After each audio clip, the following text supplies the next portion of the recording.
এই দেখো আর কোনোদিন আমি নয়ন ছাড়া করবো না, আর কোনোদিন তোমাকে আমি কারো হাতে সঁপে দেবো না। আমি যা ত্যাগ পেয়েছি, যা কষ্ট পেয়েছি, যা দুঃখ পেয়েছি, এইরকম দুঃখ হয়তো আর কেউ না পাই, সেটাই আমি চাইবো। তাই বাপ এসো, তোমাকে ছাড়া আমি যে প্রাণে তোমাকে ছাড়া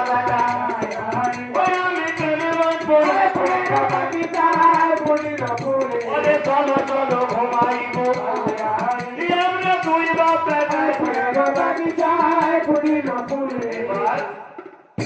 টাকা মিলে ঘুমিয়ে গেছে, দুই বাপ টাকা মিলে ঘুমিয়ে গেছে।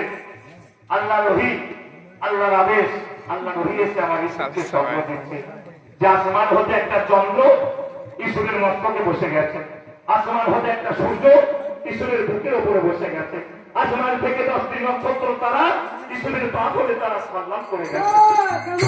এই স্বপ্ন দেখে ইসুফ আমার ওই নাতিকে করিল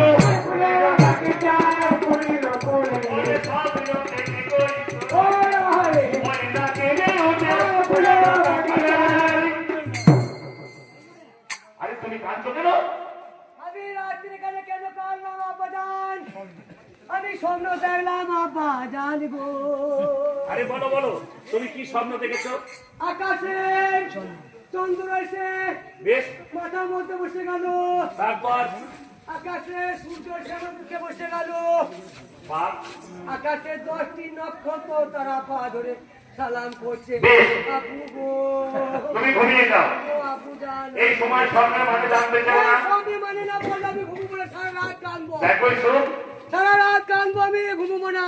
আরে বাবা কি আরে কেমন আছে? আমি বলছি না যে স্বপ্ন যদি তুমি একান্ত মানে জানতে চাও তাহলে একবার বাইরে বেরিয়ে এসো, কেউ চেতো না তুমি দেখো। আব্বাজান রাত 12টা 13টায় কে জেগে থাকবে? আমি মানে করুন স্বপ্নে কেউ দেখে নাই? জেগে নাই, আমি দেখলাম চারিদিকে দেখছে কেউ দেখে নাই। আমার স্বপ্নে মানে বলেন। ঠিক আছে, তাহলে তুমি শোনো। বলেন। নবী এবার স্বপ্নের মানে বলবে আমার ইয়াসুফ নবী